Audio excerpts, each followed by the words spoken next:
Hello and welcome to this video. My name's Beckham and the subject here is text and text effects in Photoshop.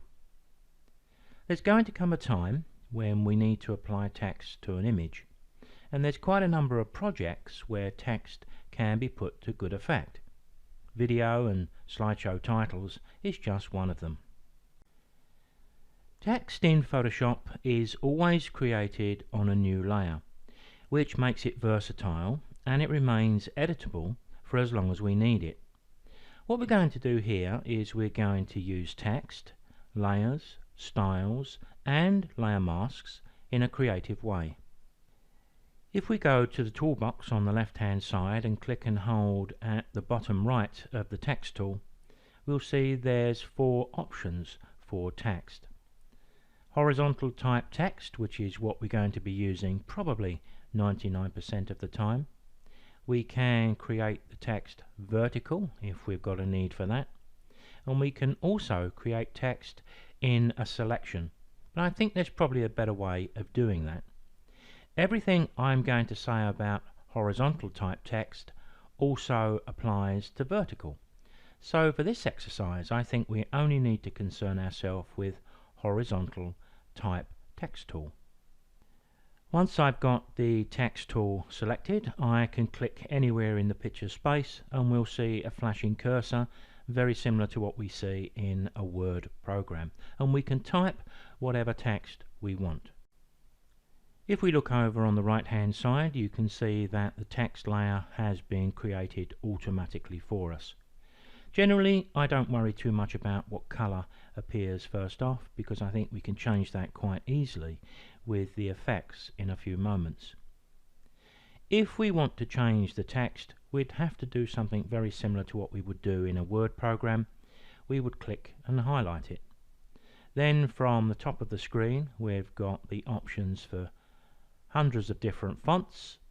We've got some options here from regular to italic, bold, the usual thing. We can also change the text slightly here with a sharp, crisp, strong or smooth edge. Let's choose smooth edge. And we can also change the font size. Now in this drop down box we've only got up to 72 point, but that's not the maximum we can make the text, because I can overtype this value. I could put 350 in there, hit the tick on the options bar, and there we have glass nice and large on screen. When I've got the cursor flashing inside the glass, if I move my cursor a little bit away from it, you'll notice it changes automatically to the move tool. Photoshop knows that what we're going to want to do mostly after we've created our text is probably to move it into position. There is another way we can adjust the size of our text. If we put the cursor within the text and hold the control key, you'll notice a bounding box appears, and I can drag the corner toggle so I can make my text very long, or even do something like that, or I can make it short and fat by dragging the toggle upwards. We've got all manner of changes we can make here. So let's just settle on something like that. I'll hit the tick on the options bar and we'll move this into position. Let's start by looking at the effects down at the bottom of the layers palette. This is always an odd thing to me. When we go down we see the little icon is labelled effects. When we click it we can see up here blending options, and when we select them it shows on screen as layer styles. A little bit odd, but we soon get used to it. We can see we've got a number of options down here. I can't deal with all of these, there's just too many. So we're going to deal with just one or two which are probably more useful with text.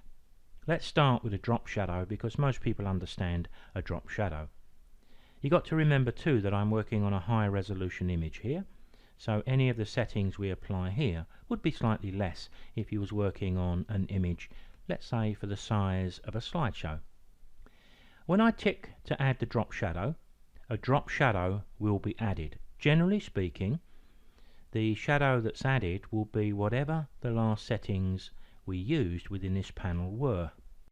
To be able to change the parameters of the drop shadow, we click into the panel where my cursor is and it will highlight, and all of the options will appear on the right hand side.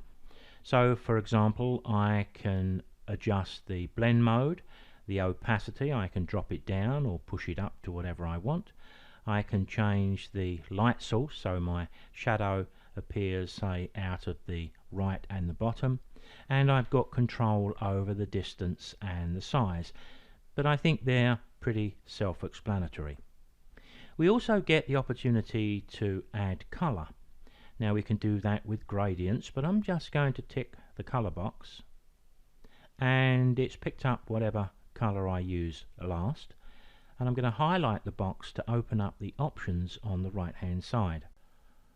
What I like about these options is when I click the panel here, the little coloured square, the colour picker opens up, so we've got all of the colours within here that we can choose from.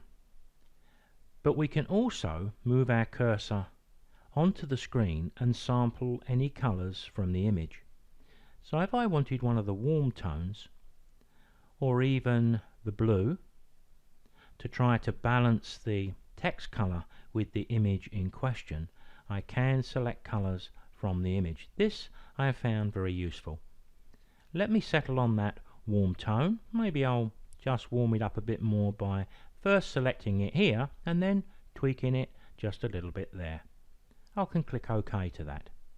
Now most of the options we have here, I'm going to suggest that you can play with them on a winter's evening when you've got an hour or two to spare.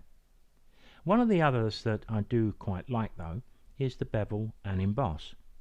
As long as it's used in a delicate way, I can tick it and the last setting will be applied, and that I'm going to suggest is a little bit too much for me. It looks a little bit too much like a cartoon. So if I highlight bevel and emboss, then I get all of the options open up. But all I want to change here is just the size of that bevel. I can do it with the slider, but quite often I find I get better results if I just over type the value. And there you can see I've still got a nice bit of roundness around that text, but it's not looking cartoon-like. We can add textures to this, and I suppose one other thing that's often quite attractive is a stroked line. So let's just quickly look at that by ticking that. Now the line around the outside of the glass is come up in white. Actually it doesn't look too bad, but let's investigate this by selecting the options for this. You can see I've got 6 pixels at the moment. Actually it's on the inside of the word glass, and we can change it to the outside or center if we want. There's the colour, so let's switch that to black because it may look quite attractive. And there you can see the effect we have. I can put it on the outside and that does change things slightly. I can increase the size if I wanted it to be something like 10 pixels. Let me click OK to that panel and just zoom in so you can see the quality we have, because we are working on a high resolution image. If we look over on the right hand side to the text layer, you'll notice now that all of the effects that I've applied are hanging beneath the text layer itself. I can tuck them away with this little icon if the layers get a little bit full, but we're okay here. And we've got the option here to turn off all of the effects in one go and turn them back on, or any one of them or multitude of them. We can also just drop the effects in the bin down at the bottom, and as we move forward we'll be demonstrating how you can copy effects from one text layer to another. Now as you can see I've just hit Control 0, which will always fit our image on screen. What I'd like to do next is to apply a layer mask to my glass text layer so that I can weave the letters around the stems of the glasses. Just before I do that, perhaps I can say a word about the image that we're using here. Let me just turn off the text for a moment. Now this was a project that I set myself last winter, And the light source you can see behind the glasses, and of course we can add colour too, is actually my monitor. The surface beneath the glass is shiny black plastic, which I picked up an offcut from a local store. And then we can just set up the glasses, get the camera set up. We can then change multicoloured images on the background and create some pretty magical effects. Throughout these videos you may hear me mention my digital forum, photo and audio visual forum. You'll find it at the address I'm just putting up on screen. What I did was to record a complete series of videos on the taking and the creating of these images, and I did offer the whole set free of charge to those who were members of my forum. So there are some benefits to being a member. However, let's come back to what we're doing here. Turn my text back on, and down the bottom of the screen I'm going to apply a layer mask. Need to select the text first, of course, as it won't apply. We're going to have a little bit of a problem here, so I want to demonstrate the problem and then what we need to do about it. What I'd like to have perhaps is that curve of the G being behind the glass and this one being in front, which means I've got a mask between that point and that point. I'm going to do this freehand. I don't think it's going to be a big problem, but I will zoom in to do it. Because we've got an edge here, well, let me demonstrate what I think the problem's going to be. I'm going to pick up my brush. For the moment, I'm going to push my flow rate up to 100%, opacity and flow. I'll do some work here. You can see what happens as I start to paint onto my mask. Because I've got a live stroke on the right hand side here, as I mask the text away, Photoshop tries to draw a stroke line, and you can see it goes quite wrong. No problem with that. Of course, we can switch back to white and we can repair our mask. But what it does mean is that we need to rasterize these effects. In other words, we've got to take away their live status. So if you're not quite ready to do that, or if you'd like to keep a live text layer up your sleeve, then just hit Ctrl J and make a copy. I can then turn this one off and keep it up my sleeve because that text remains live. But with this one here, I need to right click and choose Rasterize Layer Style. When I do, I lose the style and also the mask. The text now isn't editable anymore, and if I turn my background layer off, you can see that it's just text floating on a transparent background. Let's turn that back on and reapply the mask. We need to make sure we're painting in black. We could use selections to help us do what I'm about to do, but I think I'll work freehand.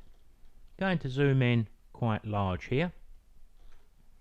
Going to use a little tip that I've probably said once or twice before, or I certainly will. I'm going to click with my brush right on the edge there, hold the shift key and click way down here, and we can paint in a straight line. You can see I didn't get that quite right, did I? I've just left a little bit of blue there. But let's do it again a little bit further in, because once I start moving away from the edge, then I can make my brush a bit bigger. And I can just mask away the parts of this text, and the further in I go, the bigger the brush I can make and speed up the process. Let me now zoom out because you can see exactly what I want to do all the way across there.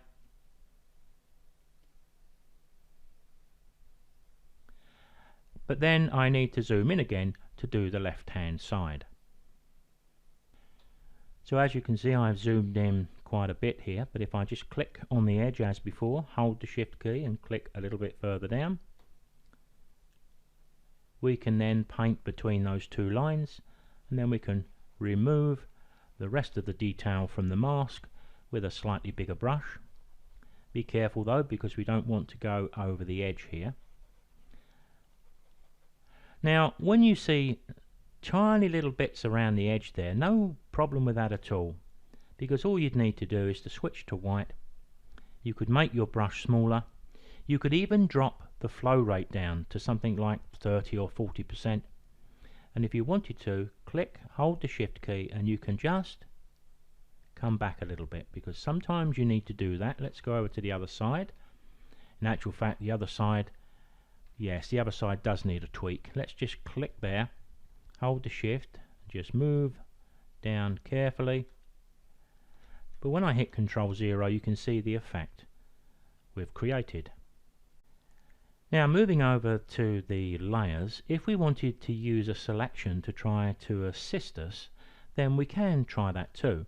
We would need to select the background layer though, because we need to maybe use the magic wand tool. Let me zoom in a bit to the A. So if I pick up the magic wand and I click into this black area here, you can see it's making a line down there, which is an important one for what we want to do, and one up there. There's one there as well. So what I could do is add one selection to another. Just make sure I get that little bit. But I really need the center as well. But it's the edge that's the important part, so that's probably going to meet our needs. Let me demonstrate what I mean by going back to my mask and selecting it. Selecting black once again and my brush. I can make a bigger brush now, because with that selection in place we don't need to zoom in quite so much. So we've got a choice now. We can have this end underneath the glass, this over and this under, or we can just do the center under and leave these two on top. The technique is much the same, so let me just do the center under. So all I've got to do is to spray down there, and I'll push my flow back up to 100. There you can see the glass going over the top, but of course I need to do the center part, and to do that I need to remove that selection now. Control D will do that, but of course now I'm well away from the edge, so I don't have to worry too much when I brush in the rest. Control 0, there we have the A wrapped around the glass stem. Well, as you can see with the spinning round of the screen, I've used exactly the same techniques to do the S. So if we was producing a title for a slideshow or for any other reason, it looks pretty impressive. We can still read the word pretty clearly, but some may wonder how we managed to get the text wrapped around the glass stems. Now this image may be familiar to you from one of the other videos called Making a Composite. You can see I've done very much the same with the text here to enable it to wrap around the Angel of the North. But let's add a little bit more text, and we'll take a look at some of the other text effects that we can use in layers. So for the moment I'll select my Angel text layer and hit the delete key to remove it. I'll choose my text tool once again, and I'll type some text that we can use. Now you can see the word that I've typed, and it's come up in black and it's rather large. So I'm going to highlight the text. It's way up at 350 point, so I'm going to bring it down to about 250 and see if that's a little better, and move it down somewhere around here. So let's take a look at those styles once again.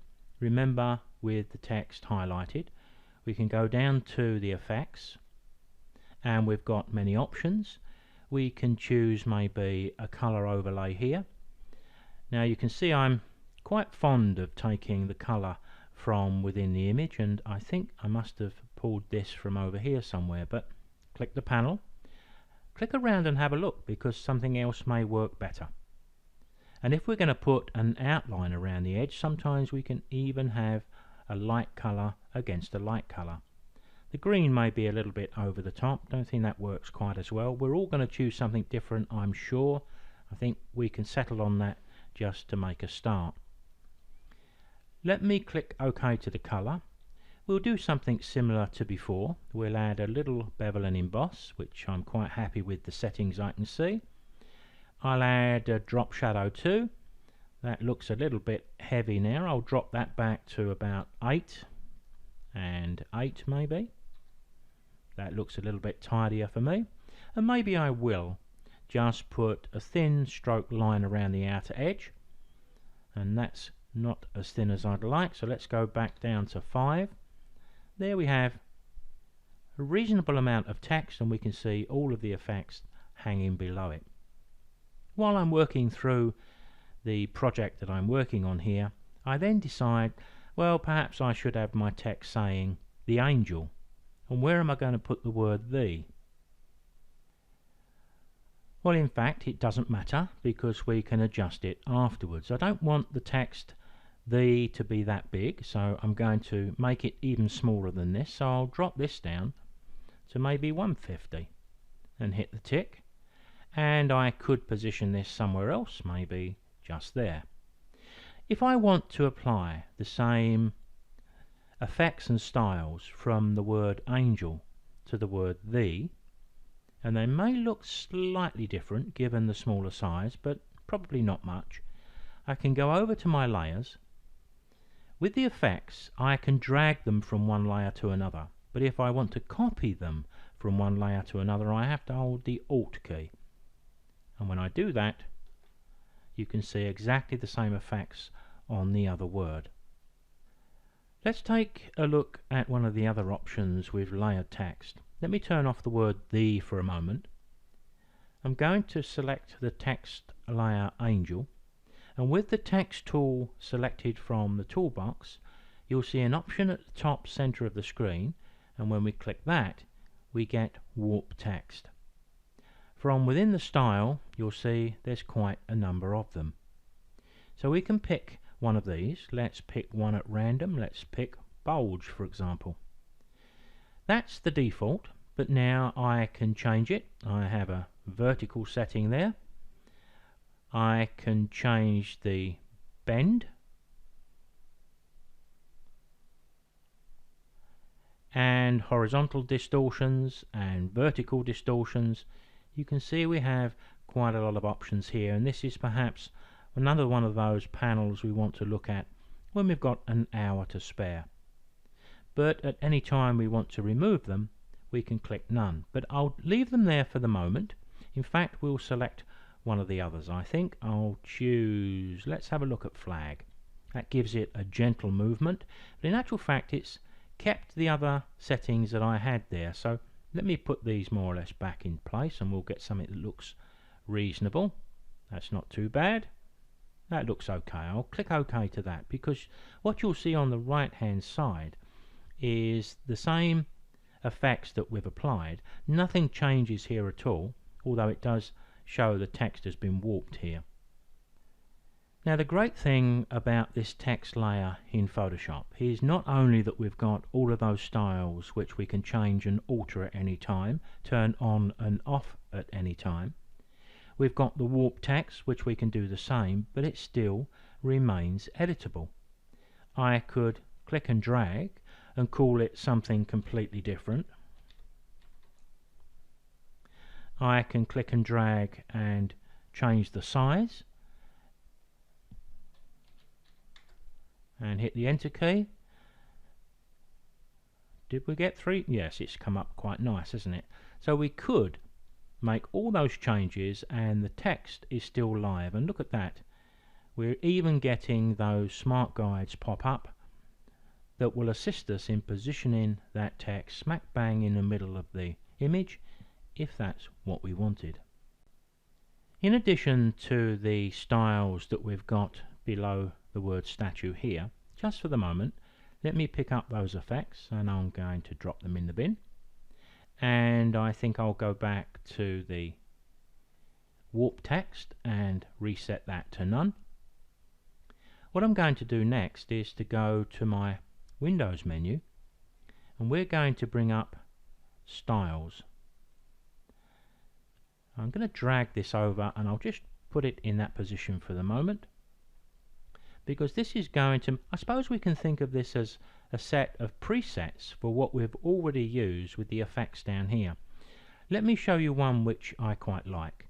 Actually, probably it's not such a good idea to put it down there, because I want to take you to the top right, and it's going to pop out.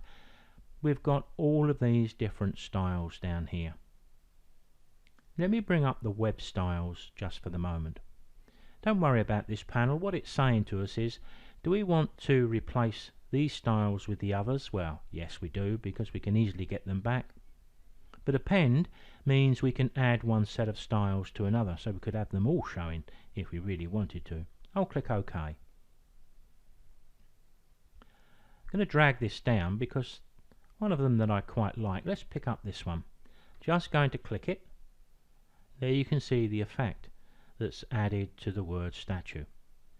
You can see it over here. You can see all of the effects that are used to create it, and if you really was interested you could go into each of these and take a look and see what Photoshop has set up to create the text we can just see here. These effects can also be copied to others above, so if we remove these and I hold the Alt key and click and drag, we seem to be clashing just a little bit. Let me select the word "the" and move it. You can see it looks a little bit closer when the text is smaller, so the size of the text is going to have a bearing on how the setting looks. I think it looks quite nice on the large text of the word statue. And of course if we pick up our text tool, still the text is live, so I still have the opportunity to change it. Now as you can see with the spinning round of the screen, I've done much the same with this text as I did with the one called glass. I did have to rasterize the layer styles hanging beneath the word angel to be able to allow the mask to work correctly. And although I did the work here freehand, given the subject we have and the magic wand tool, we could easily pick up the solid blacks here and use that selection as a guide for any masking we wanted to do. When we looked into the text tool a little while ago from the toolbox, there was 4 options within here, and 2 of them down the bottom are called vertical type mask tool and horizontal type mask tool. They create a selection, but I tend to do this in a different way. As you can see, I've created a little bit of text here, live text, just calling it sky. If I wanted to make a selection of that, all I need to do is hold my control key and click the layer. Now if I wanted to make use of maybe the color of the sky, then now I could turn off my live text, keep that up my sleeve. Maybe I could select back to the background layer and copy that selection to a new layer itself. Control J will do that. Now we cannot see anything, but if I turn off everything else for a moment, we can see that it's there. So then I could just add a bit of style to that via the effects. Let's move it over this side. Let's take a bit of a bevel and emboss, and there you can suddenly see the text starts to come into view. And of course if we highlight this, we've got the opportunity to make it quite delicate. Do we want a stroke on this, and if so, do we want it in black or white, and what thickness? We've got all of these choices. Do we want it on the outside of the text, or on the inside, or in the center? Generally speaking, I tend to go for the outside. And then do we want a drop shadow? Well, we're all going to choose something slightly different. Now I think text in Photoshop is good fun because we learn quite a bit about layers, and it's creative too.